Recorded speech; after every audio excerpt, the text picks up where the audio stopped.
आकाशवाणी नागपूर विना डोंगरवार आपल्याला प्रादेशिक बातम्या देत आहे. ठळक बातम्या. जगाच्या कल्याणासाठी बिमस्टेक हे उपयुक्त व्यासपीठ असल्याचं पंतप्रधान नरेंद्र मोदी यांचं प्रतिपादन.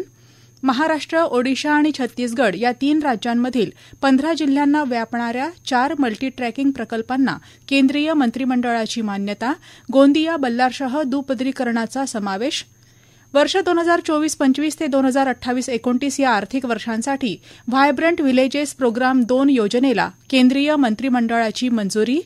बारमाही झऱ्यांच्या सोबतीनं वनवैभवासह व्याघ्र दर्शनासाठी पेंच प्रकल्पातील बनेरा सफारी गेट सज्ज. आणि नागपूरच्या प्राचीन पोद्दारेश्वर राम मंदिरातून श्रीराम जन्मोत्सव शोभायात्रा येत्या रविवारी निघणार. आता सविस्तर बातम्या. जगाच्या कल्याणासाठी बिमस्टेक हे उपयुक्त व्यासपीठ असल्याचं पंतप्रधान नरेंद्र मोदी यांनी म्हटलं आहे. बँकॉक इथल्या 6व्या बिमस्टेक संमेलनात ते आज बोलत होते.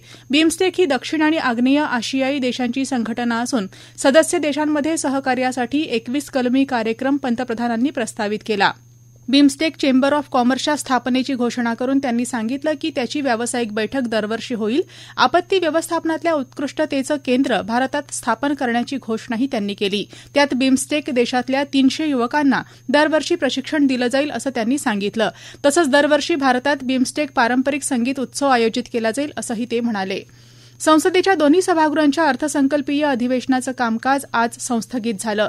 31 जानेवारी रोजी सुरू झालेल्या या अधिवेशनात 118% काम झालं असून 16 विधेयकं पारित झाल्याचं लोकसभेचे सभापती ओम बिर्ला यांनी आपल्या समारोपाच्या भाषणात सांगितलं. वक्फ सुधारणा विधेयकावर लोकसभेत 14 तास तर राज्यसभेत 17 तास चर्चा झाल्याचं संसदीय कार्यमंत्री किरेन रिजिजू यांनी सांगितलं.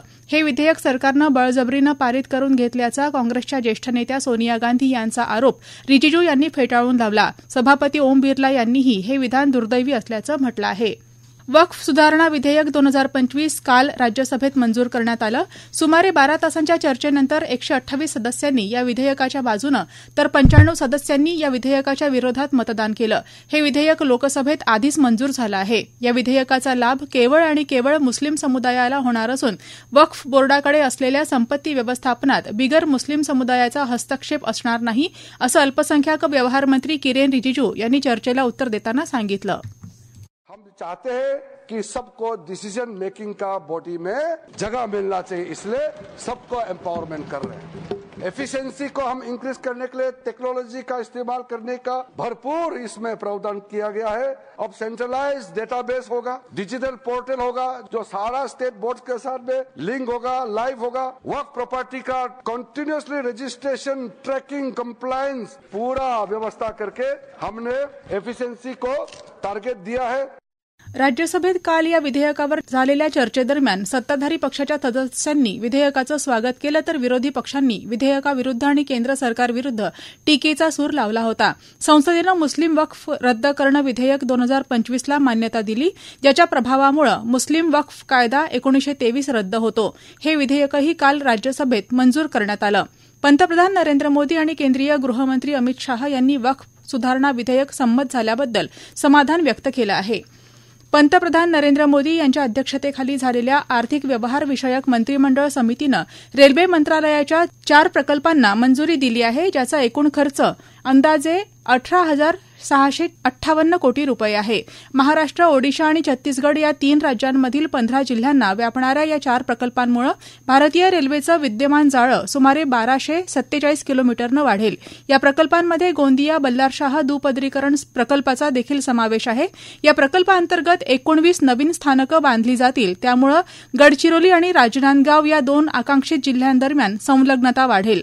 मल्टी ट्रॅकिंग प्रकल्पामुळे सुमारे 3,350 गावं आणि सुमारे 47 लाख लोकसंख्येची संलग्नता वाढणार आहे. पंतप्रधान नरेंद्र मोदी यांच्या अध्यक्षतेखाली झालेल्या केंद्रीय मंत्रिमंडळाच्या बैठकीत आज व्हायब्रंट व्हिलेजेस प्रोग्राम 2 योजनेला केंद्रीय क्षेत्र योजना म्हणून मान्यता देण्यात आली. हा कार्यक्रम व्हीव्हीपी वन अंतर्गत आधीच समाविष्ट असलेल्या उत्तर सीमेव्यतिरिक्त आंतरराष्ट्रीय भूसीमेला लागून असलेल्या गटांमधील गावांचा व्यापक विकास करण्यास मदत करेल. एकूण 6,839 कोटी रुपयांच्या खर्चासह हा कार्यक्रम अरुणाचल प्रदेश, आसाम, बिहार, गुजरात, जम्मू काश्मीर, लडाख, मणिपूर, मेघालय, मिझोराम, नागालँड, पंजाब, राजस्थान, सिक्कीम, त्रिपुरा, उत्तराखंड, उत्तर प्रदेश आणि पश्चिम बंगाल या प्रदेशांमधील निवडक मोक्याच्या गावांमध्ये आर्थिक वर्ष 2028-29 पर्यंत राबवला जाणार आहे. पुणे इथल्या दीनानाथ मंगेशकर रुग्णालयात तातडीनं उपचार न मिळाल्यानं तनिषा भिसे या रुग्णस्त्रीला आपला प्राण गमवावा लागला. ही घटना अत्यंत दुर्दैवी असून शासनानं याची गंभीर दखल घेतली आहे. या प्रकरणाची सखोल चौकशी तज्ज्ञ डॉक्टरांच्या समितीद्वारे करण्याचे आदेश उपमुख्यमंत्री अजित पवार यांनी दिले आहेत. तसंच मेडिकल एथिक्स जपणं आवश्यक आहे असं मुख्यमंत्री देवेंद्र फडणवीस यांनी म्हटलं आहे. विशेषतः धर्मदाय रुग्णालयांनी आपली भूमिका योग्य प्रकारे निभावली पाहिजे अशा प्रकारची आपली सर्वांचीच अपेक्षा आहे आणि म्हणूनच या संदर्भात मी एक हाय लेव्हल कमिटी तयार केलेली आहे. या घटनेचा तर त्या ठिकाणी तपास करेलच, पण त्याचसोबत अशा घटना होऊ नये म्हणून धर्मदाय रुग्णालयांवर कशा प्रकारे आपल्याला नियंत्रण करता येईल आणि विशेषतः मेडिकल एथिक्स हा एक महत्वाचा विषय आहे की अशा प्रकरणी पैशाची चिंता न करता त्यांना ऍडमिट करून घेणं हे गरजेचं होतं. त्यामुळे एथिक्सचं पालन होत आहे की नाही या संदर्भात देखील आपण प्रयत्न करणार आहोत.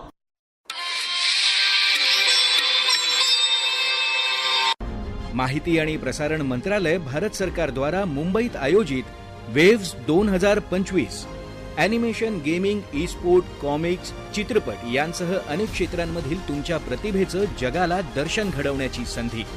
विशेष उपक्रमात सहभागी व्हा. Create in India challenge. अधिक माहिती आणि नोंदणीसाठी संकेतस्थळ wavesindia.org.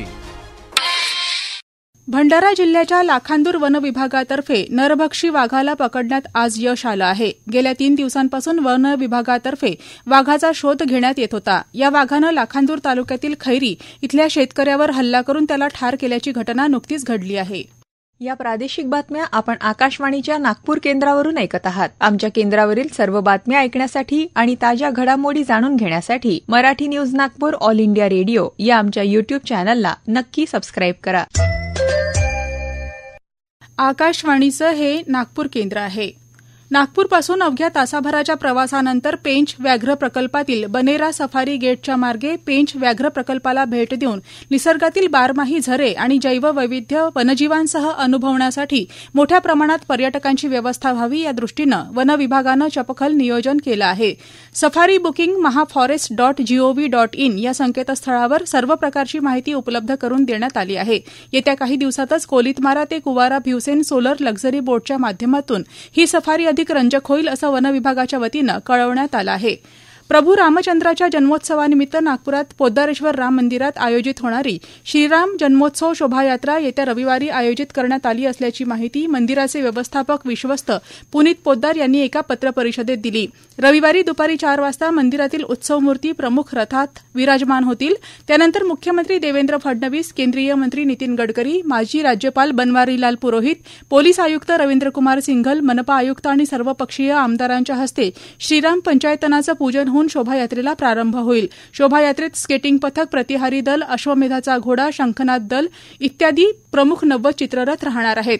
शोभायात्रेच्या व्यवस्थेसाठी संपूर्ण मार्गावर स्वागतद्वार, कमानी, रामायणातील देखावे, दिव्यांची रोषणाई यासह संपूर्ण मार्गावर शोभायात्रेचं समालोचन राहणार आहे. रामजन्मोत्सव शोभायात्रा दुपारी 4 वाजता प्रारंभ होईल. त्यानंतर ती इतवारी शहीद चौकात 6 वाजता, महाल इथं सायंकाळी 7:30 वाजता, कॉटन मार्केट इथं रात्री 9 वाजता आणि सीताबर्डी इथं रात्री 10 वाजता पोहोचण्याची शक्यता आहे. हिंदी चित्रपटसृष्टीतले ज्येष्ठ अभिनेते आणि दिग्दर्शक मनोज कुमार यांच्या निधनामुळे चित्रपटसृष्टीवर शोककळा पसरली आहे. मनोज कुमार यांचं आज सकाळी मुंबई इथल्या कोकिलाबेन अंबानी रुग्णालयात निधन झालं. ते 87 वर्षांचे होते. त्यांच्या पार्थिव देहावर उद्या सकाळी 11 वाजता शासकीय इतमामात अंत्यसंस्कार होणार आहेत. शेवटी पुन्हा काही ठळक बातम्या.